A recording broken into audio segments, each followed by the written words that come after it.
Hello, my name is Ed Ryan, and this is session 2 of the Learning R course. This is the overview of the course, and so today we're going to be creating graphical plots with R. All of the R code and data files for this session are on GitHub. Go to github.com/EdmundRyan. The R code and data files for session 1 and future sessions are also stored here. So this is what the GitHub webpage looks like. And then if we zoom in, you then click on the repositories link there, and then select rcourse_session2. You'll then get to this page. And if you click on the green clone button, followed by the download zip button, this will download a zip folder for all of the files. So we're going to create 3 graphs today, and this is the first one. The data I'm going to be using is from session 1. So for this particular plot, we're plotting the time series of gross primary production for 2008 for 2 of the treatments. Just to recap, gross primary production represents the amount of carbon taken up by plants via photosynthesis.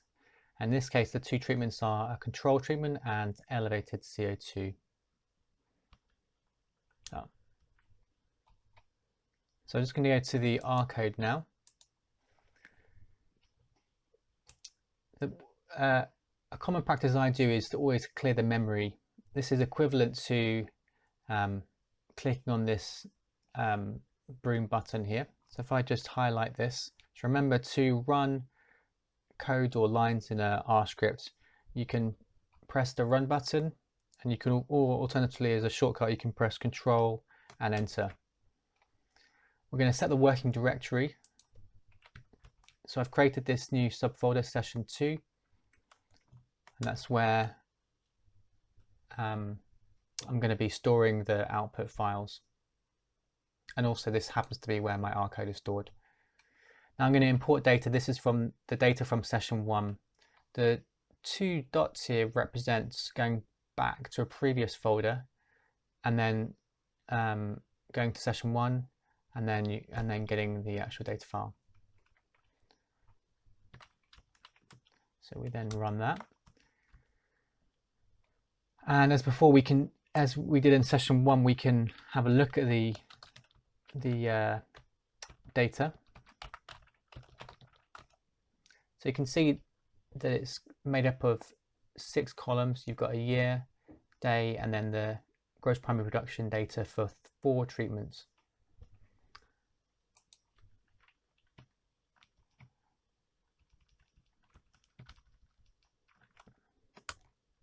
So these are the column names, and I've creating my variables that I want to use for this particular plot. So the day column, the year column, then the GPP columns for the control and the elevated CO2 treatments.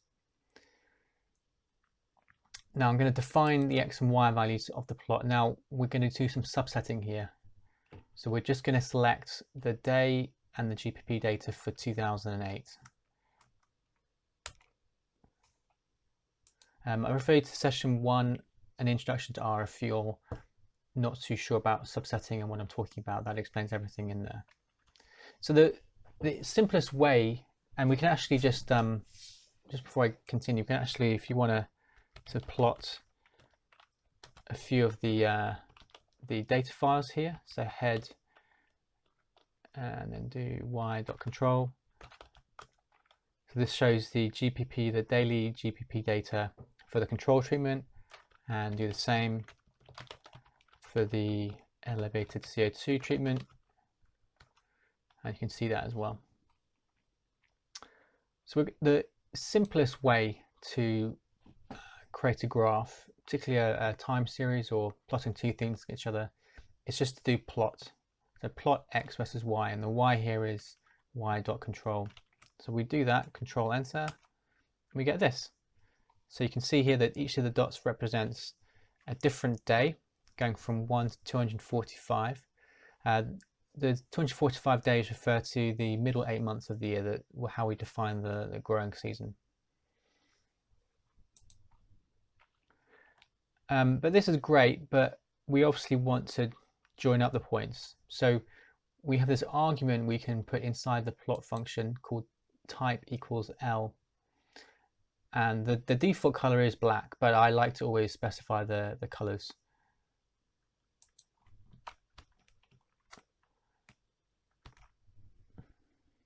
So that's great. But how about adding a title and axis labels? Well, we can do that by these other arguments, main, xlab, and ylab. So main is the title, xlab is and ylab are the x-axis and y-axis labels.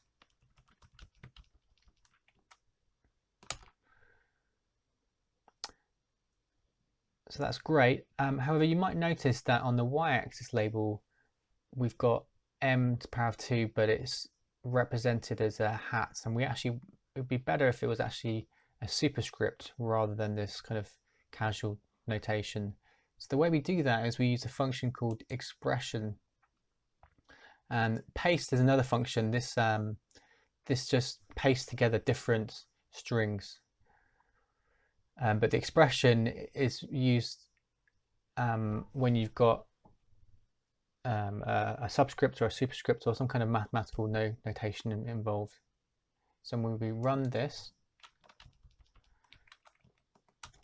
and then you'll see that we've now gone to meter squared. But now you can see that because of the margins width, it's now cut out part of the y-axis label. So the way we get around that is to widen the margins. Now I'm just going to do a default to 5555. Okay, so that's done that. So this function here, par and then mar here, this is what we use to specify the size, the width of each of the margins. And the 4 numbers here correspond to the 4 different sides of the plot. The first number corresponds to the bottom, and you can test this by changing it. Let's change it to 1, and you'll see how different it will be. So it's now pushed, there's now no margin or very small margin at the bottom. So let's change it back to 5, and then we change the second one to 1, and you should see that the margin to the left should be squeezed out. Yeah. And the other 2 5s, the third and the fourth numbers, correspond to the top and the right hand side of the plot.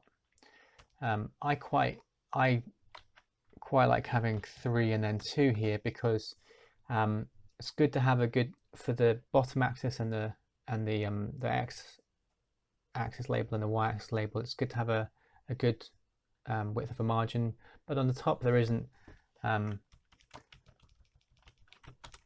as much need to have as wide a margin, and on the right hand side there's no text there or anything, so we can have an even smaller margin. Now the next thing is to add a legend, because we don't know what treatment this refers to, or the person looking at it might not.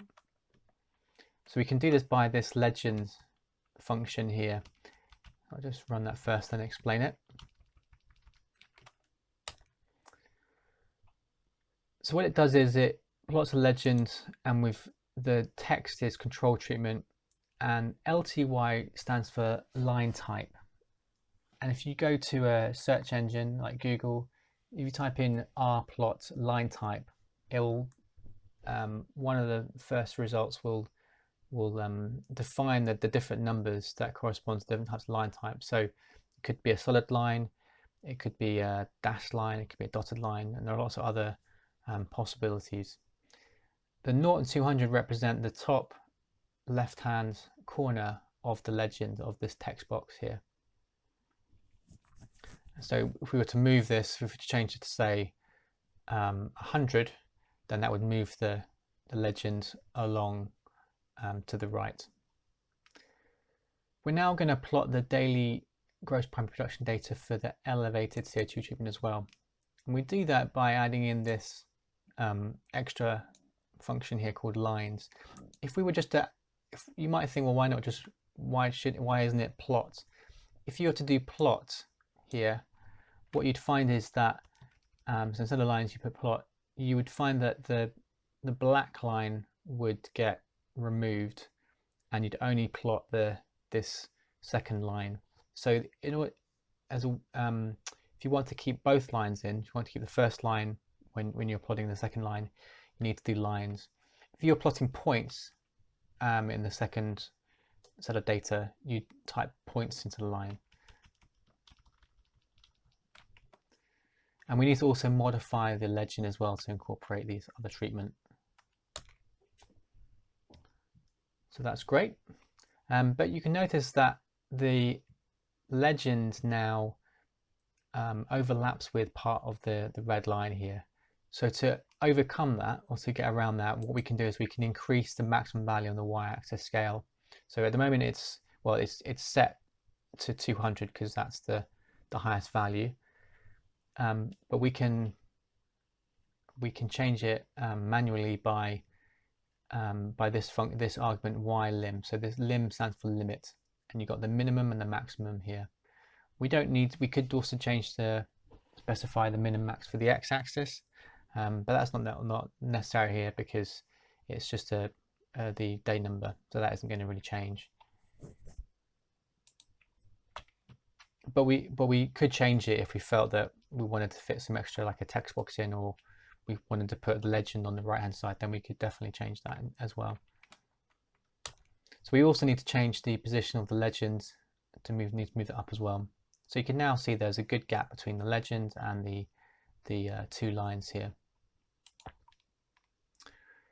If we wanted to, we could increase the thickness of the lines by this argument LWD. This stands for line width. The default, I believe, is 1. So if you were to set LWD as 2, that would make it thicker. And there's 2 other places we want to use this for each of the 2 lines, and then also the legend. So there's 3 different places I want to set it. Now, rather than putting in 2 in each of these places, what I could do is define a variable called lw.set. You could call it anything you want, and I'm going to set that equal to 2, and then that automatically changes these 3 things. So I don't have to, if I want to play around with the thickness, maybe try different values, then this is a quick way, an efficient way of doing that. So let's try 2. You can see the lines got thicker. Now next we need to be handy to export this to a JPEG. Now you can notice up here there is this export button. That's fine to use, but if you've got lots of different files you're exporting, or you're modifying your code, this is probably not a very efficient way of exporting it. So you can code in exporting it using this function here, JPEG. This is obviously writes to a JPEG file. There are other formats you can write with different functions for those specific file types, but JPEG is common and I use it a lot, so maybe you will as well. So we've got a file name here. This is the name of the file we're going to call it, and then it's the same thing. So everything else is the same except for this very last line, dev.off, and then some round brackets. This is necessary because if you don't have this in, you won't be able to, I'll actually show you, won't be able to actually view the plot, and you won't be able to export any other plots. If I just run this without the dev, and what you'll find is that, so this is the file I've just exported, but when I try to open it, it tells me I can't open it. And the way we get around that is to run this dev.off line, and then we can then open it. Now once you open it, what you'll see is that the font size on the legend and the x-axis labels and the y-axis label and the title are all very small. This is just unfortunate. It looks fine when we're plotting it in RStudio, but when you export it, it's too small. So we can now modify the font size using this argument called cex, and cex.main is for the title, cex.lab is for the x-axis and y-axis labels, and then cex.axis are for the numbers on each of the axes. Now I could, like I did with LWSet, I could define a variable and set that equal to a particular number, and that will change all of them. That will change all three automatically. But I actually want maybe to make them a bit different. I want the font size for the title to be slightly bigger than the other text. There's also the legends, and we CEX, we also use that argument for the font size in the legend. So when we do that,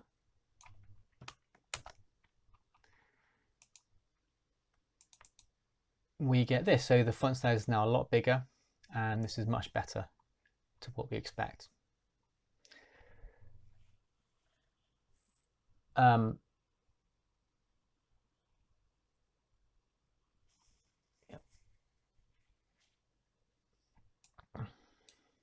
Great, so we've done that now. The second plot I'm going to show you is this one, and I'm going to show you in this plot. You might notice that the 2 in the CO2 here is a subscript, but not in here. Some people, when they're writing out CO2, they write it as a subscript, and some don't. So I'm just going to show you also in this particular plot how to write 2 as a subscript.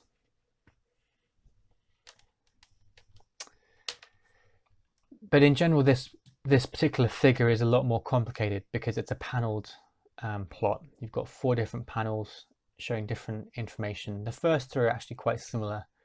They're plotting gross primary production on the control versus gross primary production for each of the other 3 treatments on the y-axis.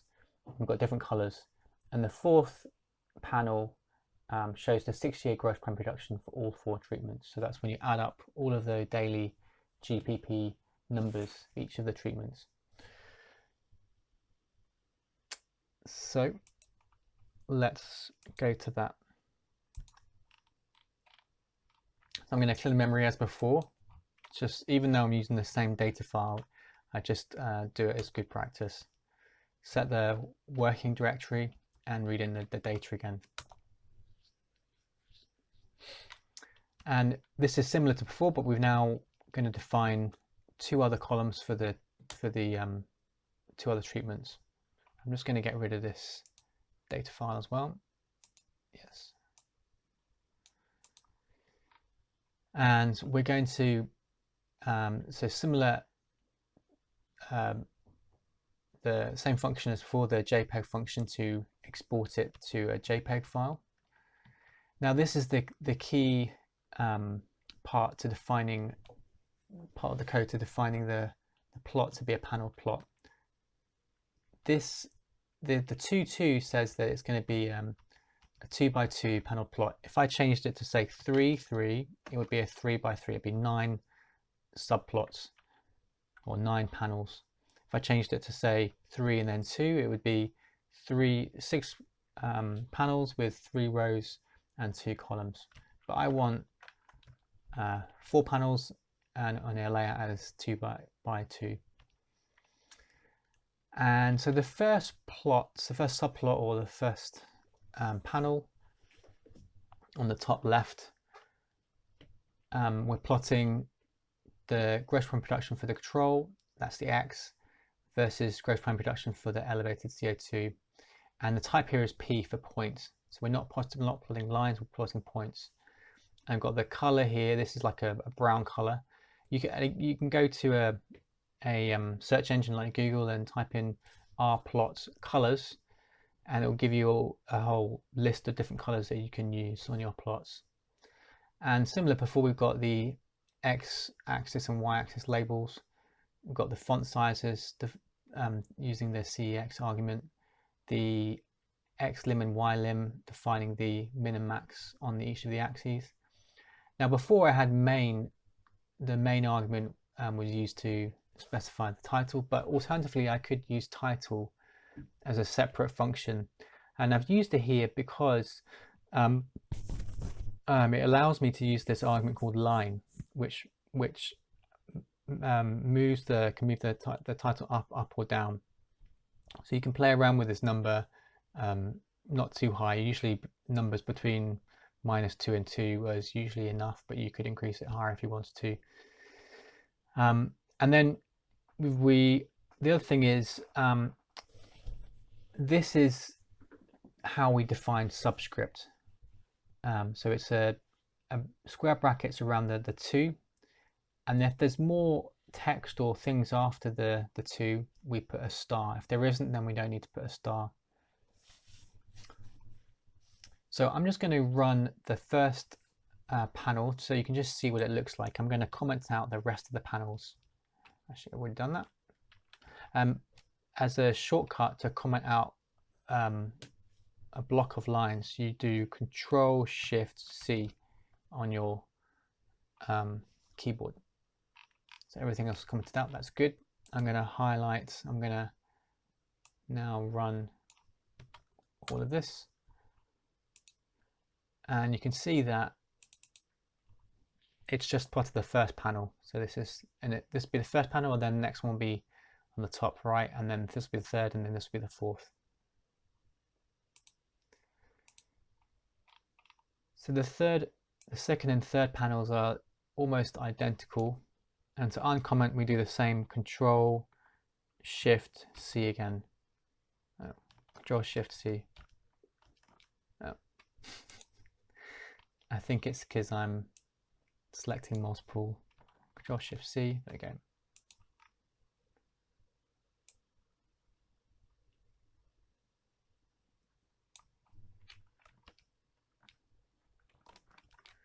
Okay. So the second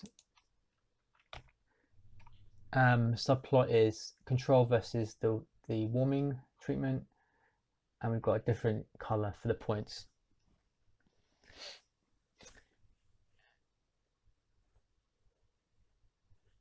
One thing I didn't add was there's this other, the lines here, plots a line. It's a one-to-one line. So these are the X values and these are the Y values. So just plotting a line between 2 points, basically the bottom left-hand corner to the top right-hand corner. So that'll just show you that line's function was plotting this dashed line here. And you'll notice that it's a dashed line, so the line type is 2. And the line width, we've made it quite a thick line. So everything else is the same in these two. Now if we just run this, and you should see that the first, second and third panels are plotted now. So that's great. And now we're going to uncomment out the code for the final panel. So this is a bit more complicated. What we've got to do is, let's just remind ourselves about my data. Do head. This is the GPP data. So we've got 6 columns: year, day, and then the GPP data for the 4 treatments.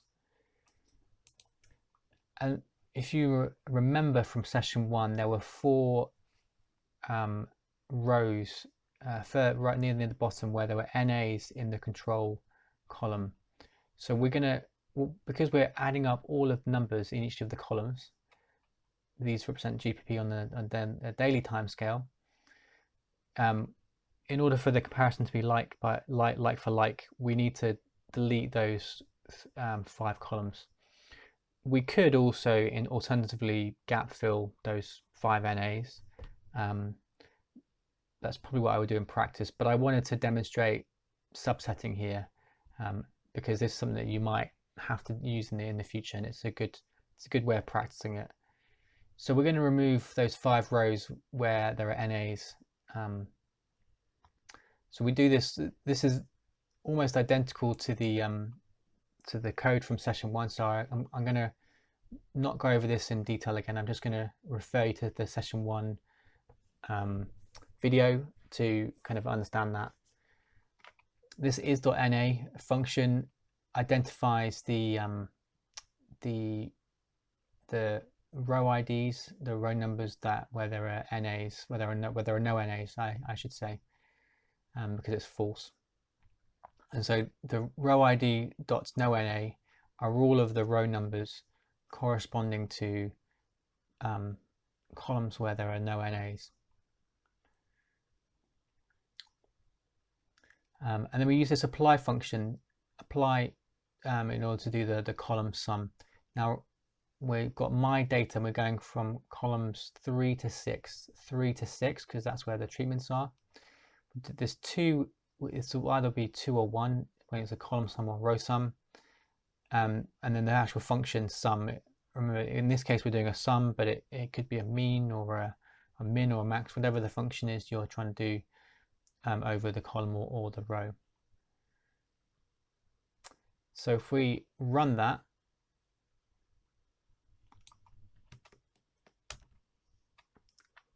and I'll just show you the GPP sum. There'll be 4 numbers. Good. So this is the adding up the gross primary production for each of these columns. So it's the total gross primary production over the 6 years of data that we have. And then we do this bar plot. So the bar plot function, and then with this these 4 numbers, the names.arg specifies the names that you'll put on the x-axis for the bars, and then the colors, and then similar as before, the y label, and then CEX specifies the font size, and then the title as well. And then finally this mtext, this gives an overall main title. You've got titles for each of the panels, for each of the kind of subplots. This gives an overall title. So we're going to run all of this again, and you should see that it creates the figure as desired. Okay, then finally, I'm going to show you how to create a map. This shows different colors for 41 different regions in the UK. So the regions are, broadly speaking, either a single county or a group of maybe 2 or 3 counties lumped together. The colors represent numbers here. The numbers actually have no meaning, they're just randomly selected. But they could represent anything you want to. It could be, for example, the number of COVID-19 cases. It could be the population. It could be the average salary in each of the regions. So whatever you want to show on a in a kind of map, as a map, you can do it in this way.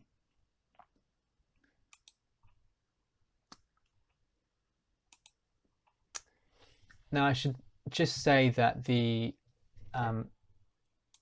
as it says here, this website is actually where I got the code from. I've used it, but I've modified it in order to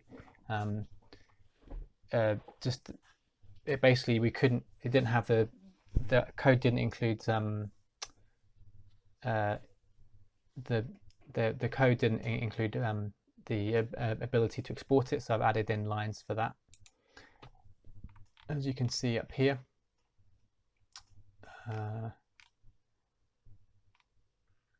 Yeah, so this bit here, I've exported it here. And then the other thing is that it tells you to use these particular libraries, but most likely won't have these packages, but most likely won't have these packages. So you need to use this function install.packages. So the first time you use this, you would need to uncomment it out and then run it, and that will install all these packages on your machine. And then you don't need to install it again. Once you install it once, it's installed. So you can then comment it out or delete those lines. You'll need the library loads the packages for each time you are using R. So you just need to do it for once each R Studio session, but you do need to load them in order to use them. So the working directory, and there's a data file or a group of data files that you need to download from this particular website where the R code is, and that's also the same website as here. And once you follow the instructions, download it, it'll look it'll be a zip folder, and when you unzip it, I've put it straight in the same in the same working directory as my R scripts are, my R Studio scripts are. And the actual contents don't matter. What they're actually doing here, they're specifying the coordinates of the boundaries in the UK that will be used for the map. So you'll need all of these in. So you don't need to do anything with them or touch them. They just need to be present.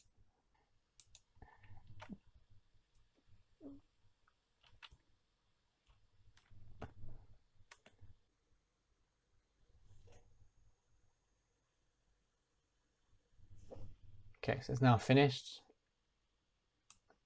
And I'm now going to run the rest of it. Great, so that's now finished, and then we can look at the plot. So it looks like this. So I mean, I could have increased the font size of the legend and changed the name of the valley to something else, and the font size, and could use different colors.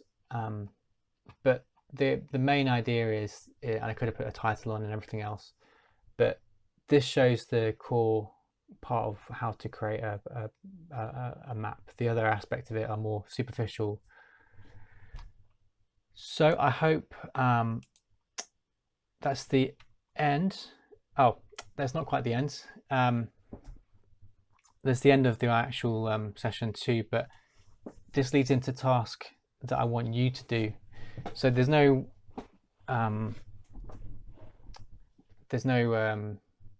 solution I'm going to give out to this. It's just about using the code that I've already gone through, that you could find on the GitHub web page.